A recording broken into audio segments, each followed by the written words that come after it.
안녕하세요. 나무처럼입니다. 오늘은 아주 기본적이면서도 기초적인 건데 의외로 정말 많은 분들이 놓치고 계시는 것들. 네. 그래서 내가 블로그 글쓰기를 하고 발행하기 전에 꼭 요 10가지는 체크를 하셔야 되거든요. 그래서 요 10가지를 잘 체크하신 후에 요게 이제 몸에 좀 익숙해지시면 그다음부터는 자연스럽게 이렇게 되는데요. 제가 최근에 이제 처음 시작하시거나 아니면 시작하시고도 제대로 이렇게 공부하지 않으신 분들 경우에는 이 부분을 놓치시는 경우가 좀 많아서요. 이걸 한 번은 짚고 넘어가야겠다 이런 생각이 들어서 오늘은 블로그 글쓰기를 하신 후 발행을 누르기 전에 꼭 확인해야 할 체크리스트 10가지를 지금부터 하나씩 짚어드리겠습니다.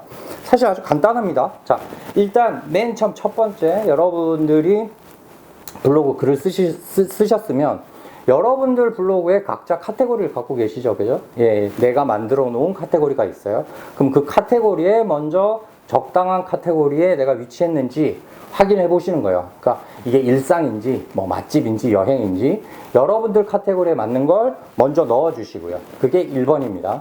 그 다음 두 번째, 그 카테고리를 어느 분야의 글로 발행해야 할지를 결정해야 되는 거예요. 그래서 내가 예를 들어서 뭐 일상에 대해서 썼는데 이 일상이 뭐 영화 이야기였다. 그러면 네이버 블로그 주제는 영화 분야로 발행을 해야겠죠. 그러니까 앞에 말씀드린 첫 번째 카테고리는 내가 만든 카테고리고요. 두 번째 주제 발행은 네이버에서 지정한 주제에 맞게 내가 글을 분류했는지 확인하셔야 돼요. 이것들을 하지 않으시고 그냥 하시면 내 블로그 방문자 수에 별로 도움이 안 돼요. 그러니까 내가 나중에 정말 어마어마한 블로그가 되기 전에는 처음에는 이런 디테일한 부분까지 다 생각해서 하시는 게 좋습니다. 자, 그 다음 세 번째, 공개 설정을 이제 설정을 하셔야죠. 그럼 공개가 전체가 있고요, 이웃이 있고 서로 이웃이 있고 비공개가 있습니다. 네, 무조건 전체 공개를 하시는 거예요. 예, 가능하면 이웃도 하지 마시고 서로 이웃도 하지 마시고 비공개는 절대 하시면 안 되고요. 예, 그러니까 이 부분들을 이제 어떤 분들을 보면 다 구분해서 하시더라고요. 요건 서로 이웃하고만 해야지, 요건 뭐 이웃하고만 해야지, 그 다음에 이건 나 혼자 봐야지 이러시는데요. 비공개가 자꾸 쌓이면 이게 나중에 오류가 생기면서 내 블로그가 저품질하고 거의 비슷한 효과를 내면서 아주 좋지 않게 나락으로 빠질 수 있어요. 그러니까 비공개는 아예 안 쓴다. 그리고 이웃과 서로 이웃도 가능하면 하지 않는다. 그냥 전체 공개로 한다. 요게 세 번째 조건이고요. 그 다음에 이제 네 번째는 블로그에서 글쓰기 설정이라는 걸 해야 되잖아요. 글쓰기 설정. 근데 그 글쓰기 설정을 들어가서 보시면 여기서 글쓰기 설정 이렇게 눌러 보시면 댓글 허용, 공감 허용, 검색 허용, 그 다음에 블로그 카페 공유, 그것도 여기서 다시 본문 허용과 링크 허용이 있는데 요 허용, 그 다음에 외부 공유 허용, 이렇게 나눠져 있어요. 그러면 이걸 전부 ON으로 표시하세요. 전부. 뭐 댓글만 한다던가, 아니면 뭐 이번엔 공검만 한다던가, 아니면 뭐 이번엔 검색을 뺀다던가, 아니면 외부 공유 허용을 뺀다던가, 이렇게 하지 마시고요. 그러니까 여기서 검색 허용하고 블로그 카페 공유하고 외부 공유 허용은 반드시 해야 되시는 거고요. 댓글과 공감은 내 취향에 따라서 좀 다르게 선택할 수는 있지만 가능하시면 댓글과 공감을 다 설정하시는 게 좋습니다. 둘 다 가능하게끔. 둘 다 가능하게끔. 이 이유는 사실 여러 가지가 있는데요. 누군가는 댓글 쓰는 게 싫을 수도 있고요. 그냥 난 공감을 표시하고 싶은 사람도 있고요. 또 반대로 누군가는 꼭 댓글을 쓰고 싶은 경우가 있고요. 그거를 내 임의로 공감만 놔둔다거나 댓글만 놔두는 경우보다는 요걸 다 같이 설정해 놓는 게 더 좋다. 그게 네 번째 조건이고요. 그 다음 다섯 번째 조건은 여기 태그 편집하고 나오죠. 태그 편집을 눌러보시면 여기서 태그를 넣을 수 있어요. 근데 요즘 이제 블로그 하시는 분들 보면 인스타나 페이스북, 특히 인스타그램하고 네이버 블로그하고 조금 혼선이 있으신 것 같아요. 네이버 블로그에서 태그가 차지하는 영향은 거의 뭐 1%도 안 됩니다. 0.1% 될까요? 그러니까 예전에는 뭐 같은 태그의 글끼리 뭐 이렇게 묶어주고 이래서 가끔 가다가 뭐 그런 게 됐었고요. 그리고 10년 전에는 네이버도 태그 검색이라는 게 따로 있었는데요. 지금 그런 게 없어졌어요. 없어졌고 같은 태그의 글 이렇게 바뀌어서 내 글이 나올 확률도 거의 제로에 가깝기 때문에 태그에 너무 연연하지 않으셨으면 좋겠어요. 너무 연연하지 않으셨으면 좋겠고, 오히려 만약에 이제 태그를 쓰신다면 주의할 사항이 본문에 자꾸 태그 쓰시는 분들 계시더라고요. 예, 그거 하지 마시고요. 예, 그게 가독성도 떨어뜨리고 뭐 그렇게 한다고 해서 도움되는 게 하나도 없어요. 예, 그렇게 하지 마시고 그냥 태그 편집란에서 태그를 넣어 주시는데, 그 본문에 쓰지 말라 이거 하나랑, 또 하나 주의하실 게 내 글의 맥락과 맞아야 해요. 예, 내 글의 맥락과. 내가 뭔가 A를 홍보하기 위해서, 내가 만약에 어떤 사업을 하는데 내 사업을 홍보하거나 아니면 뭐 나를 홍보하기 위해서 글의 맥락과 상관없이 우리 집 그 뭐 식당 이름을 자꾸 넣는다던가, 아니면 내 사업체 이름을 자꾸 넣는다던가, 뭐 부동산 이름을 자꾸 넣는다, 이렇게 하시면 오히려 맥락에 맞지 않아서 블로그가 괜히 태그 몇 글자 써서 이건 별로 도움도 되지 않는데, 맥락에 맞지 않는 태그를 써서 내 블로그가 나락에 빠질 수 있습니다. 저품질이 되실 수 있어요. 그러니까 태그 부분은 그 부분을 조심하셔서 차라리 안 쓰면 안 쓰는 거지, 본문에 쓴다거나 관계없는 건 쓰지 마셔라. 그리고 쓰실 거면 반드시 태그 편집에서 쓰셔라. 본문에 쓰지 마시고. 예, 요렇게 이제 5가지가 있고요. 그 다음에 이제 6번째 걸 말씀을 드리면, 우리가 그 모바일에서 블로그 글을 작성하려고 보면 위에 위치 추가하고 나옵니다. 위치 추가. 예, 이 위치 추가라는 거는 밑에 이 글쓰기의 이런 항목에 보시면 장소에서 지도 삽입하는 것과 위치 추가는 같은 기능으로 작용이 되죠. 그죠? 그러니까 같은 기능으로 작용이 되기 때문에 사실 결과론적으로 보면 위치 추가와 장소는 같은 건 맞아요. 그러니까 둘 중 하나를 넣으시는 건데, 위치 추가를 넣든 장소를 넣든 예, 이건 같은 건 맞고요. 이걸 잡아 주셔야 내 글이 어떤 장소의 블로그 리뷰에 장소가 들어가야만 잡힙니다. 그러니까 내가 제목에 아무리 쓰고 내용에 아무리 써도 지도를 넣지 않았다. 그러면 어떤 A란 업체 또는 A란 장소, A란 공간의 블로그 리뷰에 내 포스팅은 뜨지 않아요. 차라리 키워드도 없고 뭐도 없어도 그 어떤 A라는 공간의 블로그 리뷰에 뜨려면 반드시 지도가 들어가야 되는 거죠. 예, 근데 둘은 같은데 저는 위치 추가로 하지 않을 걸 권해드려요. 왜냐하면 위치 추가로 하시면 내 혼자만 알아보는 경우가 많아요.